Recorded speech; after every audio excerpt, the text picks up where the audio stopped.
Los asambleístas consideran que el gobierno está cometiendo con la ley humanitaria el mismo error que cometió cuando envió la ley económica urgente. Consideran que esta vez tampoco se ha dado un acercamiento ni un diálogo. La entrevista a la carta, en diálogo directo con los protagonistas de los hechos.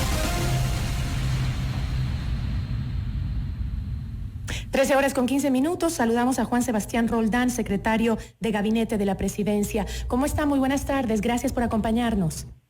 Gisela, buenas tardes. Muchas gracias por la entrevista.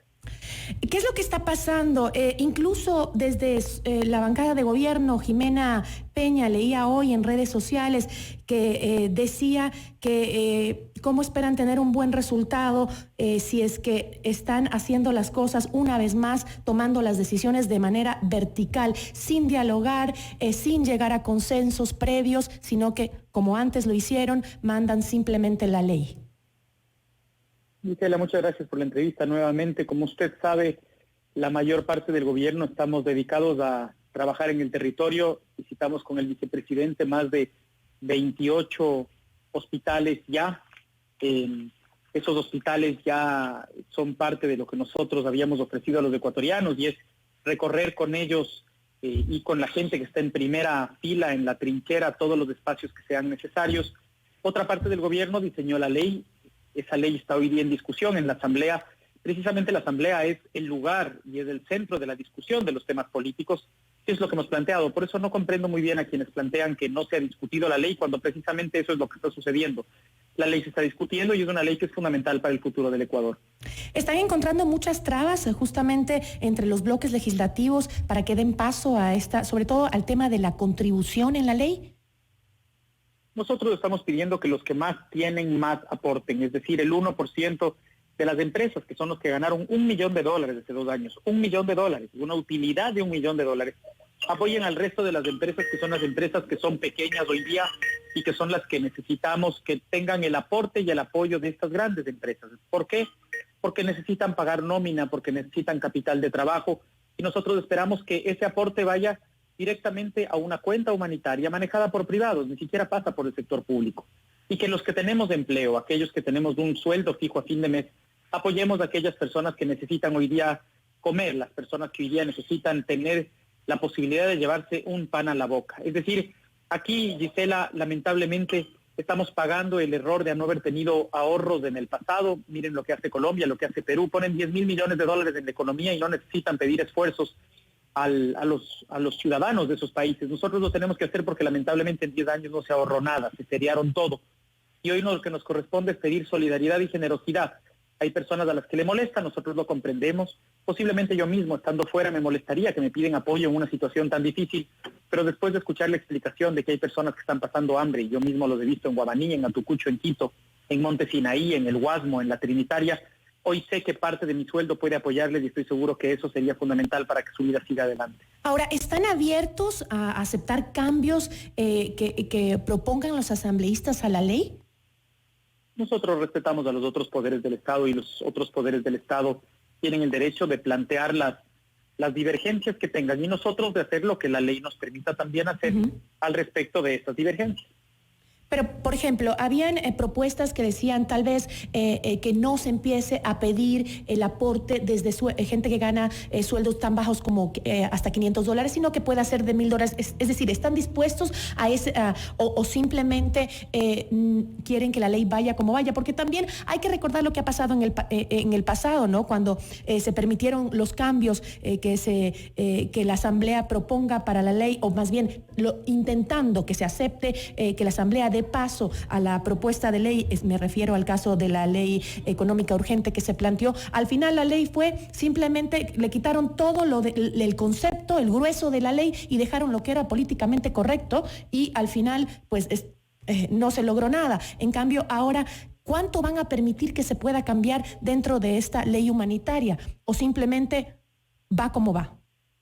Nosotros somos respetuosos de los otros poderes del Estado. Si es que ellos tienen sugerencias y son sugerencias que aportan al futuro del país, las acogeremos, lo que hemos hecho siempre. Si son sugerencias que complican la realidad, nosotros tenemos la capacidad legal de vetar, pero hay que ver cómo sale la ley en qué circunstancias, y sobre esa base se tomarán las decisiones del caso. Se escuchaba en las redes sociales alrededor de voces de algunos actores políticos que hablaban sobre el tema de la muerte cruzada. E incluso María Paula, cuando se le preguntó a la ministra de Gobierno en alguna intervención, ella no descartó esa posibilidad.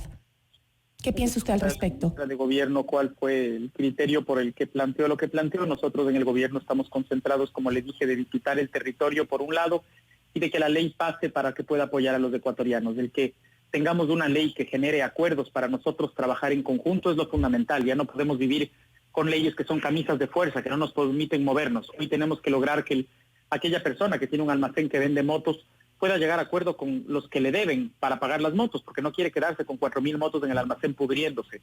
La persona que está alquilando una casa tiene que llegar a un acuerdo con su arrendador para poder bajar el monto del arriendo y así no perder el arriendo en general.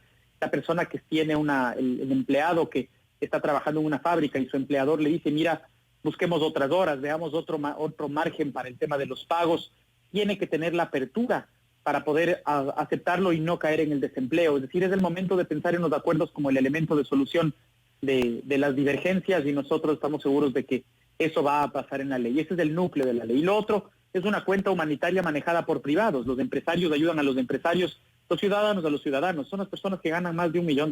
Sincera, de nuevo, sé que hay gente a la que le molesta aportar y hasta entiendo que sea así.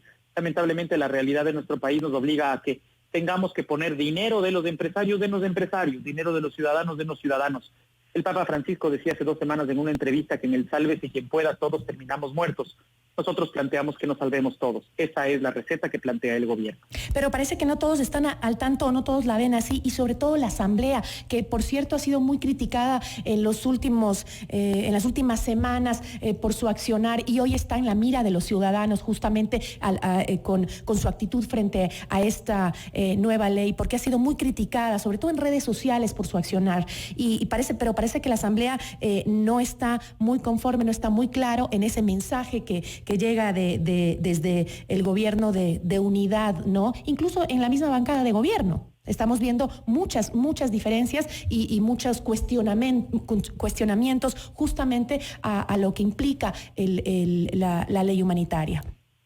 Nosotros somos profundamente respetuosos de los otros poderes y de la democracia. Y en democracia la divergencia es parte esencial de esta discusión, divergencia de la Asamblea y divergencia del Ejecutivo. Es decir, si nosotros no estamos de acuerdo con lo que nos planteen, siempre con la ley en la mano y con el máximo respeto a la democracia y las otras instituciones, tomaremos las decisiones que tengamos que tomar. Ahora, ¿qué hay con el tema que anunciaba el ministro de Energía de la posibilidad del subsidio, de implementar ahora el subsidio a los combustibles? Se acaba de desplomar, no sé si la palabra es desplomar, pero estar a menos de cero el barril es una cuestión preocupante. ¿Perdón? Nunca en la vida hemos vivido una situación así. Usted utilizó el verbo exacto, se desplomó el petróleo, a $0 del petróleo. En la vida nadie se imaginó que eso podría suceder, que se rompan los 2 oleoductos al mismo tiempo y que además del mundo esté parado con coronavirus.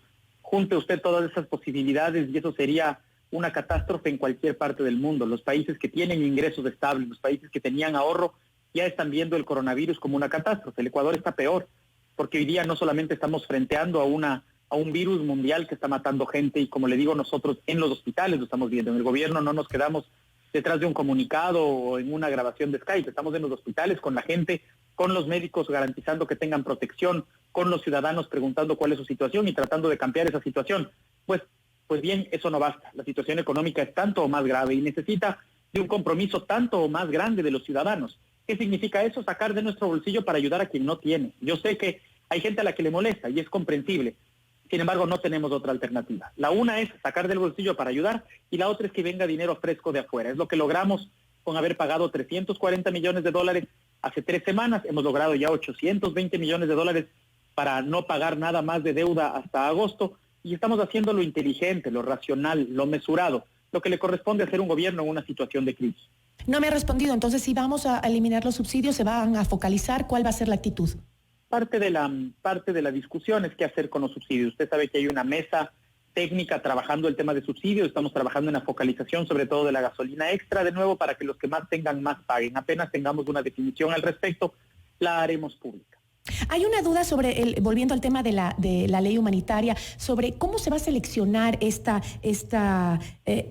este grupo de personas que van a encargarse del dinero, del aporte de los ecuatorianos? ¿Cómo se va a formar? ¿Ya se tiene claro eso? El presidente va a nombrar a 6 personas con el mismo criterio con el que nombró, por ejemplo, el Consejo Transitorio de Participación Ciudadana, este consejo que nombró esa Corte Constitucional impecable, esa fiscal que es un ejemplo.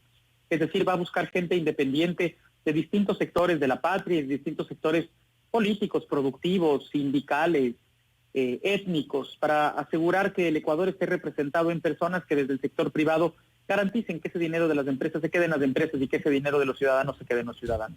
Juan Sebastián, para finalizar, me gustaría saber cuánto le ha afectado a usted las denuncias hechas en su contra sobre la entrega del proyecto Yurimagua a Codelco de Chile. ¿Cómo le han afectado esas denuncias? La política normalmente tiene espacios lindos, como estar con los médicos y asegurarnos que tienen las protecciones necesarias, con estar con los ciudadanos en la calle y ver cómo les ayudamos para que salgan adelante, y tiene momentos más duros como cuando hay mentiras y hay difamaciones. En ese artículo lo único que es cierto es que mi tío es mi tío, a quien le tengo mucho aprecio, cariño y admiración, y luego hay 10 mentiras seguidas, uno que ha tenido algo que ver con la asignación de un contrato, de ningún contrato en general, de ninguno minero en particular y de ninguno en sectores estratégicos en general, es decir, no tiene nada que ver con lo que yo hago. Es un área en la que no he entrado porque tenemos además un gran ministro. Esta mentira es que yo ya he hablado con el ministro alguna vez del tema, pero básicamente son esas lógicas de construir chismes y de generar amenazas. Cuando uno camina por un cultivo de rosas, hay momentos en los que sí, las espinas nos lastiman, pero las rosas son lo que valen. Hoy el servicio y mi compromiso es con los ciudadanos. Mi servicio es en la trinchera, no detrás de un computador, no detrás de un comunicado. Hoy me corresponde servirle al país. Y de eso vivo, de servirle al país y de tener la grata tranquilidad de estar apoyando al Ecuador en una situación tan difícil. Usted ha mencionado a lo largo de esta entrevista varias veces que ha estado en territorio, que se ha estado moviendo de lado a lado con esta crisis para preguntarle a los ciudadanos cómo están, qué pasa. ¿Cómo lo ve usted que está en el territorio, que no se ha quedado en casa? ¿Cómo avanza la situación? Por un lado, se reciben noticias todos los días de cómo aumentan los casos, se dicen que se están en cierta forma atenuando la curva, pero todavía ayer, por ejemplo, veíamos el puente de la Unión Nacional de Guayaquil que repleto de autos en la mañana, como que fuera un lunes de hora pico. Terrible. ¿Cómo ve usted la situación? Son 5 semanas ya desde que el presidente de la República, el primer presidente en toda América, pidió que nos quedemos en casa. El primer presidente de toda América. Y eso va a ser histórico porque ya no hay tanto contagio. Lamentablemente los contagios que se dieron en Guayaquil fueron por la excepción de cierta parte de la población que no cumplió con el confinamiento, no cumplió con la cuarentena cuando vinieron de viaje más o menos alrededor del 8 y 10 de marzo, y eso generó la cantidad de contagios y el drama que vivimos en Guayaquil. Cuando yo vine a Guayaquil hace 3 semanas, la gran preocupación era el tema de fallecidos. Nos preocupamos de crear un grupo de tarea, lo encabezó Jorge Huátet. Armamos toda una planificación para intentar solucionar este grave problema, y hoy día, con las dificultades que eso tiene, se ha solucionado. La situación de salud era muy compleja, los hospitales estaban viviendo una entrada de gente que nunca se había vivido ni en el Ecuador ni en el resto del mundo. Hoy día, poco a poco, las atenciones de emergencia van cayendo y este es uno de los signos de que la situación va mejorando.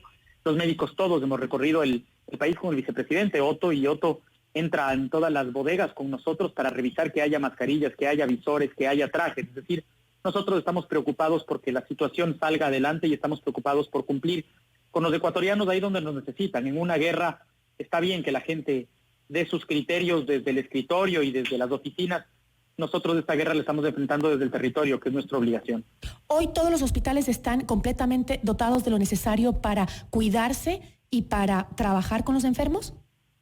No solamente es que nosotros visitamos 26, yo 26 hospitales del vicepresidente, si no me equivoco 29, sino que nosotros hemos integrado el esfuerzo que tiene la salud pública, la salud pública y el Instituto Ecuatoriano de Seguridad Social, en ciertos puestos de mando para tener la certeza provincia por provincia, región por región, que cuando a un hospital le hagan falta mascarillas, el otro hospital le preste y luego le paga con la compra que viene adelante. Es decir, que no se maneje todo individualmente y roto como si fuera individual o si fuera único el hospital que está ahí. Eso ha logrado que en Guayaquil nosotros integremos los 4 hospitales que están trabajando hoy día en el tema COVID. Eso significa Monte Sinaí, Teodoro Maldonado, Ceibos y Guasmo Sur. y así logramos que si es que a alguno le falta algo, por ejemplo mascarillas de nuevo, el otro se lo preste hasta que llegue la compra. Eso es lo que hicimos en la vuelta con el vicepresidente. Hoy día tenemos la tranquilidad de que así se ha dado. Por ejemplo, tuvimos problemas en el hospital de Imbabura, ya quedaban poquitos días de cobertura de mascarillas de N95 y el domingo yo mismo me cercioré de que lleguen del hospital de La Tacunga mascarillas porque ellos tenían 20,000 mascarillas compradas. Es decir, hoy es momento de todos echar una mano, de todos solidarizarnos y a partir de los problemas que se van presentando encontrar soluciones, Gisela, no tenemos otra alternativa. Agradecemos mucho por habernos acompañado a Juan Sebastián Roldán, secretario de Gabinete de la Presidencia. Muchísimas gracias. A usted, Gisela, muy amable, muchas gracias.